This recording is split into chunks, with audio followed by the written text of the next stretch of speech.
Hello, everybody. Welcome back to Astrology and Beyond. I am Tatiana. I'm also broadcasting for ANN Archetypal News Network. Today, I'm going to speak about something that is very present for me in particular, but also for the world at large, which is the Mars Pluto opposition that has been began to take place, and it's going to be very active until May of 2025. And the reason for me to be posting this video right now is to give us a little bit of context from within what that could look like for you and give you a little bit of information as of what the world might be experiencing through this very intense uh, transit. Now, for anybody having any natal Pluto, Mars planets in their chart, this might be also speaking very loudly to you. And then I would recommend to sit with this information um, and see how that resonates with you and what you can do, because anything that is expressed, that is non-expressed or repressed in our psyche tends to somehow be expressed either through intense suffering or through illness, or if it's really radically expressed but not understood, then it can become very destructive out in the world. Now, the reason I'm saying all this is because what we see in the world is this like threat of the war, war, aggression, violence. It's all the themes of Pluto and Mars. And I'm not one to look at the news and the media too much, so I cannot give you like a specifics of what's going on out there. But what I can do is give you specifics of what's going on in here, because anything we resolve inside of us is helping our whole world resolve.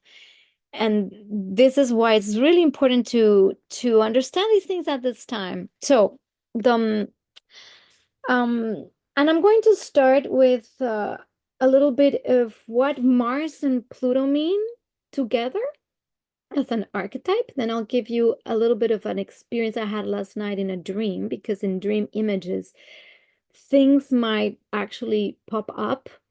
And if we're able to resolve them within our being, then they don't need to express out in the world as actual physical, or destructive things, which I think is the fundamental work that we're doing here, working with archetypes. And that's why the very valuable work of Stan Groff and Rick Tarnas has been like invaluable to the contribution to this understanding of these forces related to the astrological influences and so on and so forth. And then obviously people like Ren Butler, who is my own mentor, who I deeply appreciate, having also uh, kept going on with this very deep legacy that I think is going to be pivotal in the years to come for us as humanity to purge a lot of the shadow from our genetic material and our memory.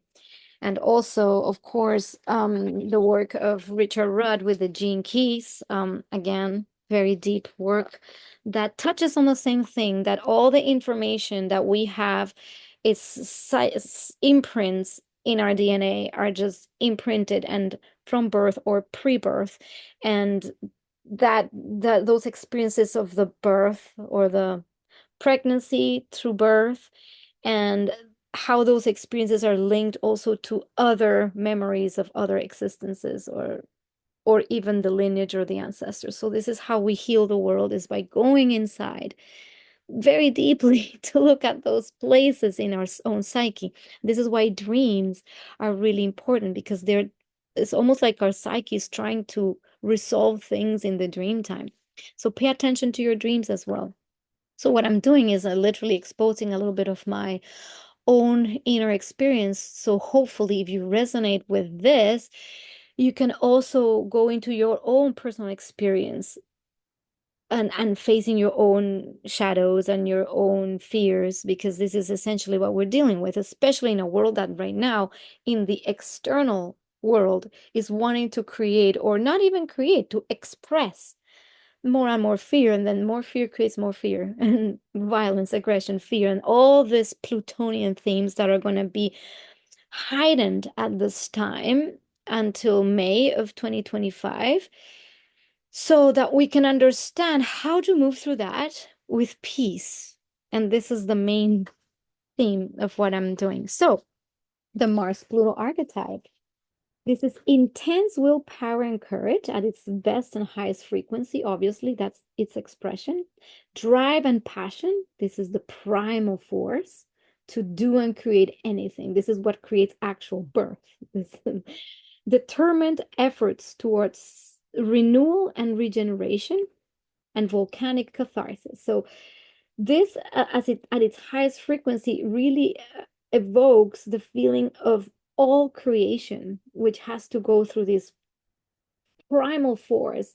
Like birth is an expression of a primal force creating matter. So this is how big this kind of energy is.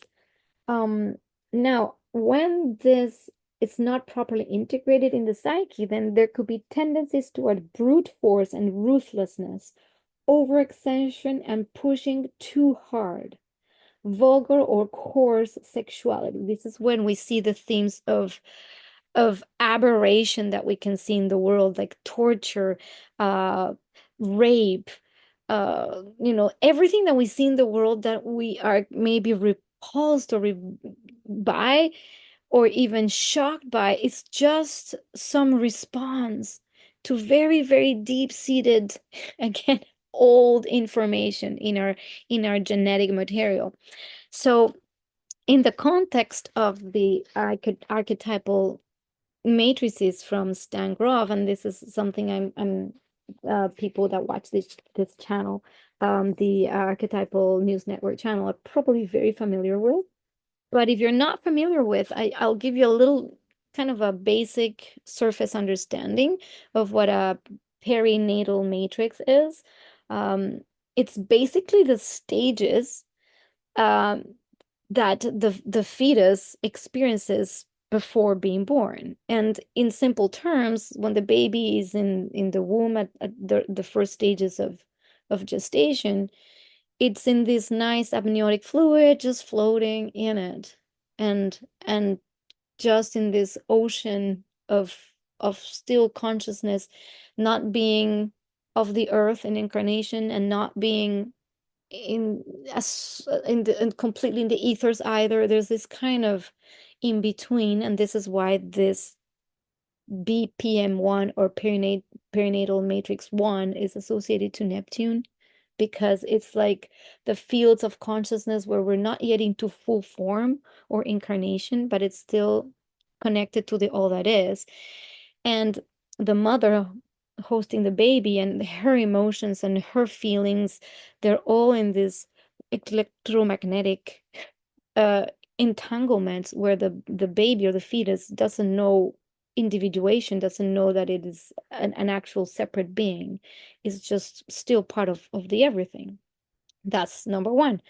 Number two, when the contractions begin and the baby's about to be born, there is suddenly this feeling of tension, but there's no exit because the cervix has not yet completely opened. So there's no exit for the baby. So if you can imagine you being the baby and being like squeezed like this and can't go out, then that starts creating this feelings of contraction, repression, and feelings that there's no way out. And this is was often associated with Saturn, the structure, Saturn, the confinement, Saturn, the challenge. This is why in the psyche, Saturn has this like bad reputation of being a difficult planet, but it's kind of correlated to this aspect of the birth process. Um, and these are the correlations that Rick Tarnas kind of did in conjunction with Stan Grof's work. So this is why it's very fascinating to just see it from a very grounded perspective, I would say. Now that's BPM 2, and then the perinatal matrix 3, or the third stage, it's when the baby finally, the cervix is open and the baby starts getting out. So you can imagine what happens there for in a birth. If you're a mother, you probably know, um, you probably have felt this into some degree, or not. I'm not a mother, so I cannot really say, but I can just imagine. But if you're a baby passing through a very small hole that you have to put all your body through and is being ripped, and there's blood and there's all kinds of fluids and things, and there's almost this unknown from a nice cozy space that was so enveloping to this struggle for the life that is no longer in the womb to something else that will be completely different. This is why Pluto is associated with the BPM3, or the perinatal matrix 3, which is this rebirth, the death rebirth struggle, which is like, it's just kind of going through this process, and it's very, very, let's say, violent for a baby, or it could, no? Especially if there has been an umbilical cord around the neck, or some kind of other complication.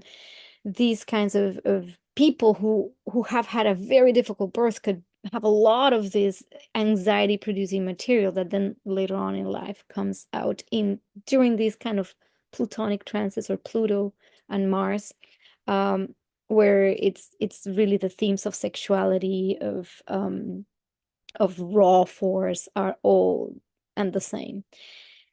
And I will expand a little bit on this perinatal matrix 3, because this is what we're going to be talking about, mostly about what things come up during these Pluto transits, and how they can express in the world, and how we can do something about it so we are at peace. I'm going to read from Oh Goddess, another fantastic book by Ren Butler, where he really breaks it down in a very simple manner. But I'm gonna just read a little bit so you understand more deeply what this means. So Groff's third perinatal matrix, referred to as the death rebirth struggle, has many elements which center on a confrontation with suffering, aging, and dying, as well as the struggle to be born and reborn. Biologically, the cervix is now dilated and the slow propulsion down the birth canal begins. The fetus undergoes an enormous struggle for survival as its frail head is wedged into the narrow pelvic opening by powerful uterine contractions. There may also be prolonged suffocation. The oxygen supply to the fetus is supplied by blood vessels winding through the uterine walls and then into the umbilical cord. During each contraction, this supply is cut or diminished, and the fetus experiences this as suffocation, which arouses an enormous aggressive response. Groff writes that if someone took a dog or cat and tried to shove it through a narrow tube, there would be a powerful biological fury unleashed. The fetus has a similar reaction. Just saying. Yet there is no way it can fight back, scream, or leave the situation. And these aggressive energies are then fed back into the musculature and cells of its body for later discharge. So this is kind of some basic understanding of how this process can have enormous repressed impotence, almost like the baby, it's not much they can do. They cannot leave, they cannot and yet the intense anxiety or fear that could be produced but in this very young being's experience could be like tremendous. So this is why these things get locked somewhere in our cells, in our cellular memory, in our DNA, and later on in life and through life they get expressed. And we see in our world they get mostly expressed through the interrelational dynamics of power dynamics, the struggle for survival, the survival of the fittest, I kill you, I get something. You did this to me, I'll do that to you. There are the confrontations, and this is why, and the nature of why we have wars and horror and perversion and sexual aggression and trafficking and pornography and all of that stuff comes with just these repressed psychic themes. So, uh, in dream time, the dream images and themes that can come with this,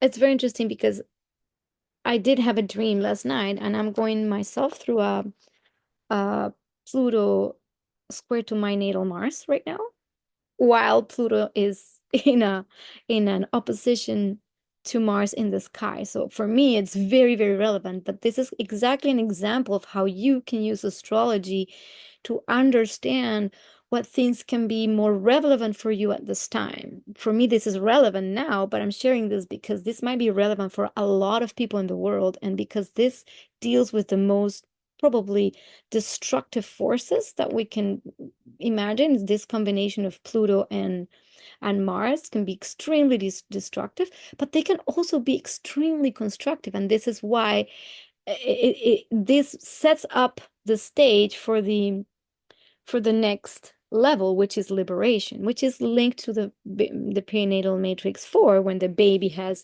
exited and finally is free from all this suffering. It's free. The baby is now an individual and is correlated to the planet Uranus. And this is why when we talk about Uranus, we talk about individuation. And individuation means that the child has now separated from the mother and now is free to explore its own on its own, basically, even though until the age of 7 the child is still psychically part of the mother and the environment.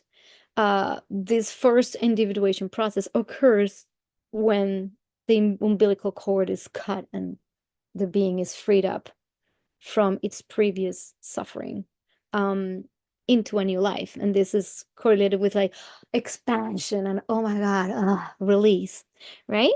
And this is what we could experience always after periods of extreme crisis and stress and distress, is expansion and release. So this is what we can expect with these when we do this very deep work. And we can also experience that in the world if we allow these energies to flow in their highest frequency.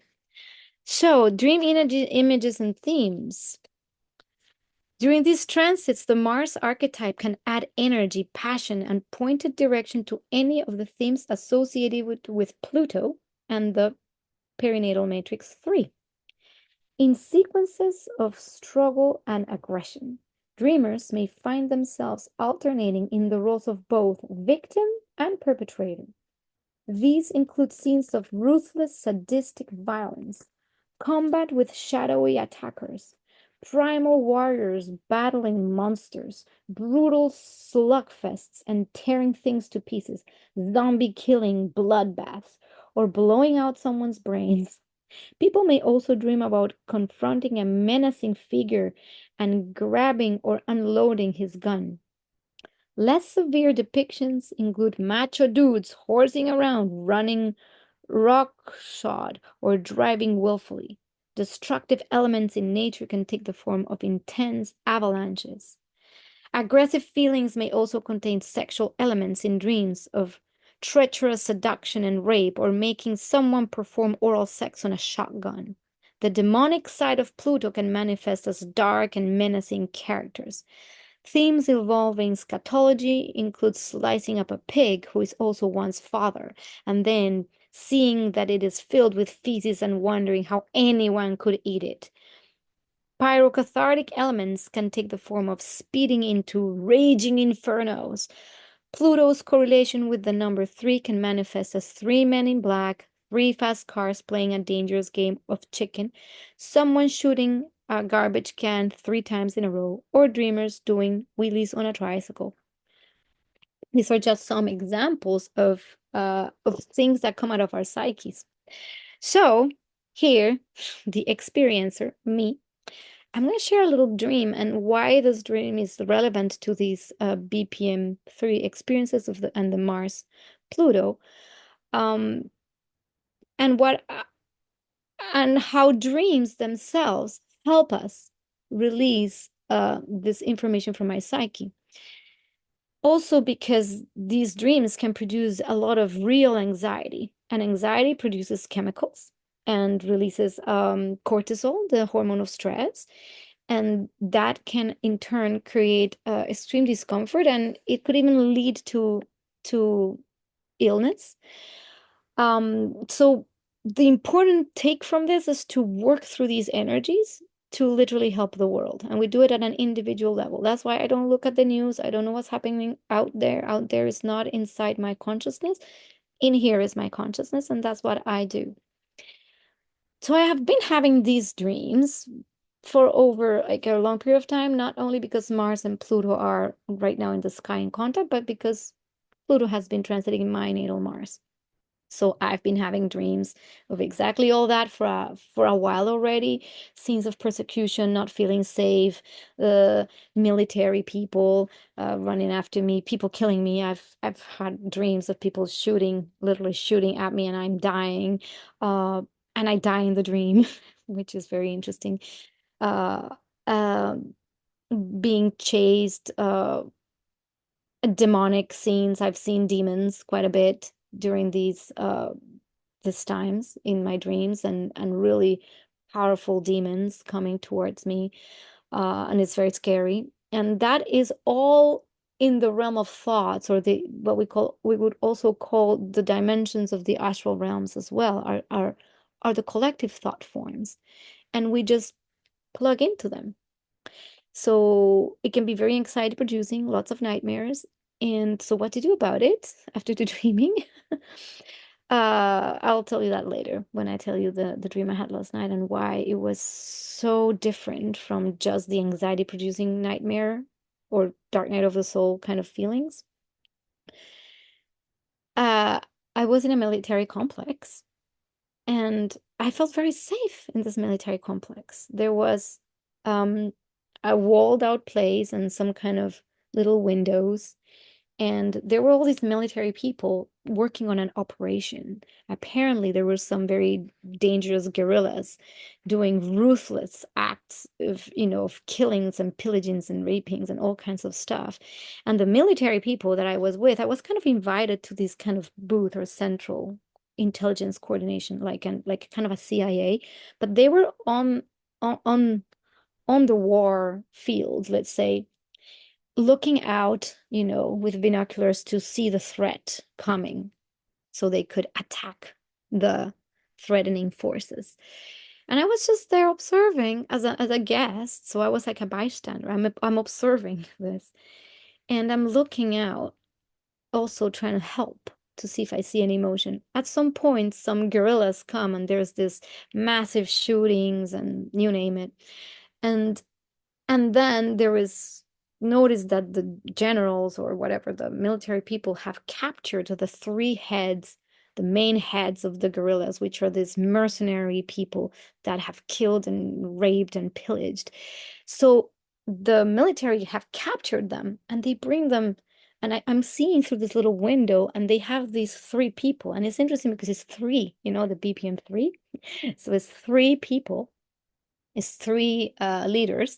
They're on the ground, and the military are just kicking them with, like, the kind of like police brutality that we hear about when there's power and you can exert that power, and we see that in the world. They're kicking these mercenaries like almost as defending, saying you are like a piece of of shit, pardon my French, and they're kicking them like ruthlessly. And then this information comes that for no apparent reason, the military has decided to kill the family of the mercenaries. So this one mercenary is being told that his grandmother, who is 80 years old, has been just brutally killed, and so is the rest of his family. And almost without like no no emotion, like nothing. It's like, you deserve this, you deserve this because you are evil, kind of thing. And at that moment in the dream, I'm observing this happening, and the military also, like, almost like proud that they killed this innocent grandmother who has nothing to do with this, with, and the innocent family. It was a family that was, let's say, in the dream, it seemed like it was just these innocent women that had not done really anything, but they were like brutally killed. And the mercenary is sobbing. It's sobbing with such grief, such suffering. And then in the dream, obviously I'm the witness of this BPM-3 playing out in extreme horror. And at the same time, I witnessed this and say, what is wrong with you people? That's what I say. Can't you see that this is also a human? Like, there was no need to kill his family, like, for the sake of killing. And I enter in this deep state of compassion and suffering, almost for this other being, and almost like, can't you see that we're all the same, and you're doing the same to this being that this being does to you, almost like there is no end to this. There is no end if we cannot confront those parts of ourselves. And in my dream, what came really clear was that element of compassion and deep understanding of all humans. Now, in essence, and for myself, there is a gene key, which, again, all gene keys are based on archetypal fields that are stored in our DNA, and all humans have all the information of all creation basically stored in our DNA. And it has been proven that our DNA actually stores information. It has been scientifically proven. Now they're trying to store actually data in DNA, because the DNA is like a quantum computer, let's say, or a storage unit of information. That's why in our DNA we can store the memories of all the universe and all humanity. And that's why when we talk about Akashic records and things like that, it's not because it's something kind of out there. It's just frequency imprints in our DNA, and that's why we all have access to everything. And that's why when we dream and when we go in the dream state, sometimes when we are not in our rational mind and we access different parts of the brain, we can access all these archetypal fields of thought and memory that are connected to everything and the beyond, and even beyond our incarnation. So this is kind of what the Gene Key talks about. And there is a Gene Key 36, which means becoming human. And becoming human is literally understanding that we are really all this one collective embodied beings having these experiences that are very real for all of us. So I just want to read a little blurb. So nowhere does the 36th shadow wreak more destruction than in the field of human relationships. Keep in mind that the programming of this gene key is the shadow of conflict, the breakdown of communication between individuals or groups. One of the deepest human yearnings is for a perfect loving relationship. It is a yearning that has been with us since the beginning of time, and the journey towards this ultimate dream of ours begins here in the 36th shadow. The journey begins, as do so many of our myths, with the challenges of our sexuality and with the guilt that follows it. And essentially, because this is connected to all the emotional experiences and the primal force of sexual desire, and how humanity has expressed this in its shadow level or its very low level. And that's why we see so much perversion and so much havoc and then emotional drama in our lives. And then when your struggles with sexuality and emotional turbulence are finally embraced openly and honestly, a remarkable gift is born. You finally graduate as a human being. The 36th gift is the gift of humanity.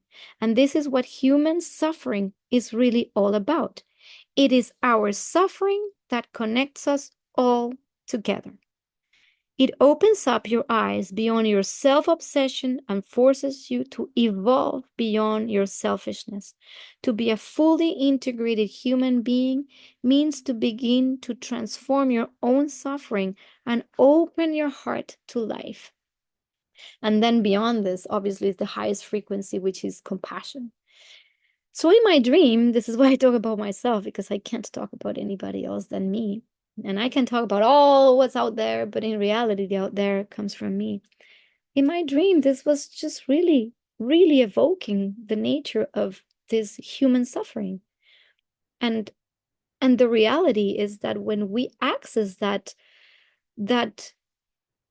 true experience of being in a body, in a human vessel, we are no longer trying to escape to other worlds, or which is kind of the spiritual bypassing, which is just the desire to escape the human form.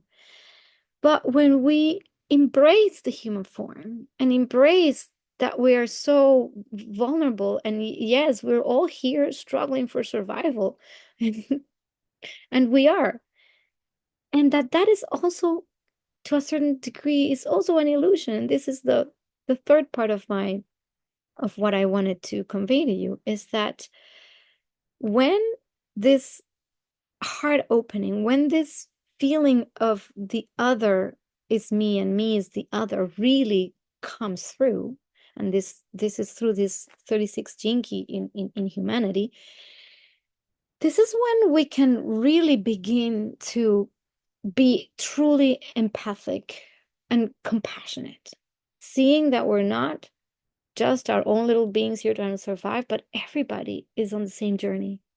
Everybody has the same feelings. And that mercenary there was having as much suffering of maybe the suffering he had inflicted into other people by killing and raping and pillaging them. So the point I'm making with this whole video is that these forces are just imprinted in us, and what we can do about it is just bring love and deep compassion to ourselves. So when anger arises, when these deep emotions that trigger anger and trigger that desire for like destruction, because that's how it can arise in our daily lives. In our dreams, it shows up like that, and it purges that energy like that, is to remain at peace and not give in to the fear. And what I mean by that is also because a lot of this plays out by the unconsciousness of beings or humans that have not yet awakened to the understanding that all of this is just internal experiences of imprinted information. But when we wake up to understand that, then we can do something about it, which is not act it out in the world, nor repress it and pretend it's not there, because then we get ill and sick, right? Is to let these images play out, let these experiences of fear, of anger, of repressed anger explode. And this is why holotropic breath work, what we call the sessions or the Grofian sessions of deep breath work, can help release stored material in the cells. Uh, it's very, very useful for this. Doing things like anger release, and anger release can be the punching of the bag, So the energy is given an outlet that is healthy and safe. So make sure this is done within a safe environment with people that are maybe professionals or people that can help you hold the space for these repressed psychic, imprints to come up to the surface. So look for for places, people, or people that can help you in therapeutic settings to release this. For example, the pent-up anger, there's many, many techniques for releasing pent-up anger. And if you don't have anybody and you're feeling this feelings of frustration and deep anger and fear and anxiety and literally fear of survival itself, there's many things you can do by yourself as well. Like you can get make anger paintings, and anger paintings is literally when you take a crayon or something and just let grunt and just like let the energy out through your and just drawing whatever comes out with like force, so it releases the energy. That's one way to do it. Something else you can do, definitely the punching of the bag or the punching of the pillow with the guttural sounds, and try not to hurt your vocal cords, but just like letting the energy out. You can also do well, and again, without trying to not hurting your vocal cords, so I would be caution with this one, but the screaming out, the letting the energy out through the scream. So make sure you're in a place that you're really by yourself, that's not going to disturb anything or anyone, and you can do that. Sometimes I do the screaming underwater, which is the fill up the bathtub and just get your head a little bit there and then do one scream and then release, and until a lot of that material is slowly released.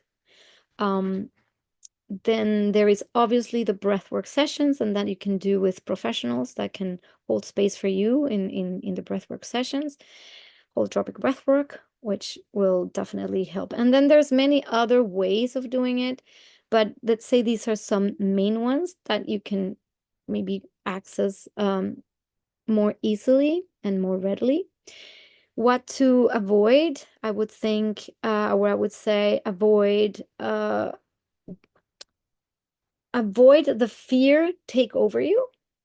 Basically, the fear of the media, the news, and your own inner anxiety that can be triggered by all that we're hearing about the war, the fighting, the this, the that, Ukraine, Russia, and the threats and the Palestine, like all of those conflicts are none other than our own internal conflicts. So instead of giving the fear to what's outside of you, um, I would say avoid the contact with so much media and so much information, because that will only amp up that. And if you have no outlet for that fear or that anxiety, that produces more of that in the field. And then it just focuses more of that energy into that being produced and actualized in our world. So what I would say at this moment is, when those fears or things get to you, deep, deep, deep breaths, deep mindful practice of the here and now, which is the here and now for probably most of you is not an immediate life-threatening situation. Obviously, if you're in an immediately threatening life situation, it's different. But for all of us rest of humans that are maybe not in a death situation, death threat situation, is to take deep, deep, deep breaths and the mindful practice of the here and now, which is not giving into the thoughts or even the emotions that are flooding too much, getting them an outlet. Once the outlet is given, take deep, deep breaths, and then we do we can do what I call the mantras, or rewiring mantras. And the rewiring mantra specifically for this Mars Pluto I have found very, very useful is, I am safe. Here and now, I am safe. Here and now, I am safe. And you're almost like talking to yourselves, talking to that inner child, to that little baby that is moving from the safe wound out into the world through that scary passage through the birth canal. And it's like talking to that part of yourself, or that little baby that has that stored information, and repeat on repeat, I am safe. Hearts, hands on heart. You can also do the heart, this rubbing, which actually It's like feeding your own energy to these points where we might feel like, we need reassurance and love. Also, hands on the kidneys on the back of where your kidneys are, because that's where the primal fear is stored. So same thing, you do this in the same manner you do your heart. Take deep breaths. You say, I am safe. Here and now I am safe. You do that on the back and you say, I am safe. Here and now I am safe. And you feed those kidneys like love until the sensations of anxiety, fear that might be like getting over you, uh, start subsiding. Start subsiding. Because we just need to give our brain a different information, not the subconscious information that's again locked in the DNA.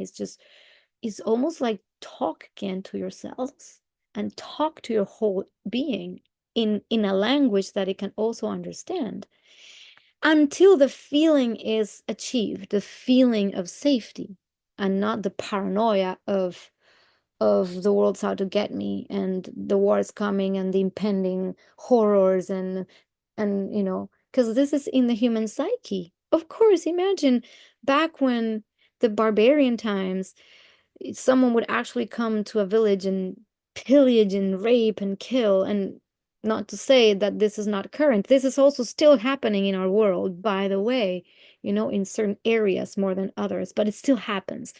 But back then, let's say it was a more commonplace.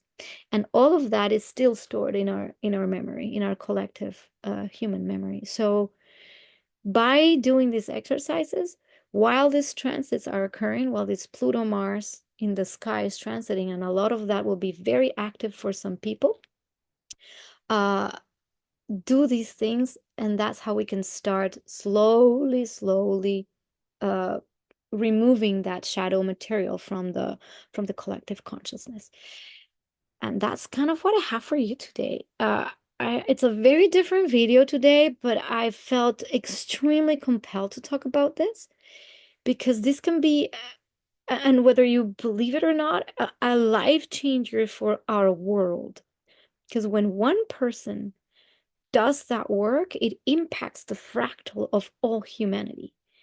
So if it's a lot of us doing it and doing it with consciousness and not with unconsciousness, which is lashing out, being repressing, lashing out, and just perpetuating the cycle of victim and aggression and victim and aggression, if we're able to exit that cycle with our awareness, one by one, by one, by one, the one that does it helps more do it and more do it, help more do it until we can elevate into that next level of consciousness, which, like I said, in the 36 gene key is really related to the all human suffering leads to the ultimate compassion.